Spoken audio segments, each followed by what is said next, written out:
Hare Krishna, welcome to Jagannath kitchen. ఒకసారి జగన్నాథ్ దర్శనం చేసుకోండి.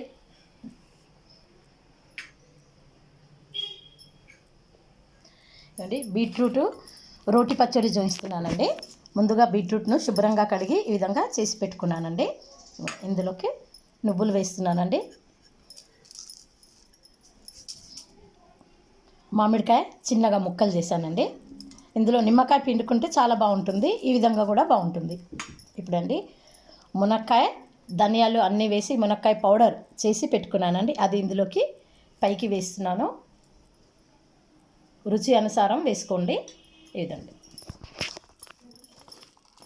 మీరు ఇది చూస్తూ ఉండండి. ఇప్పుడు ఇందులోకి తాలింపు వేస్తున్నానండి. ఈ డ్రమ్ స్టిక్ పౌడర్లో నుండి చిల్లీ పౌడర్, సాల్ట్ అన్నీ వేసినవి ఉన్నాయండి. అందుకే ఇందులో వేసి కలిపానండి. ఈ వీడియో నచ్చినట్లయితే ఒక లైక్ చేయండి, షేర్ చేయండి, సబ్స్క్రైబ్ చేయండి. Thank you. నెక్స్ట్ వీడియోలో మళ్ళీ కలుస్తాను.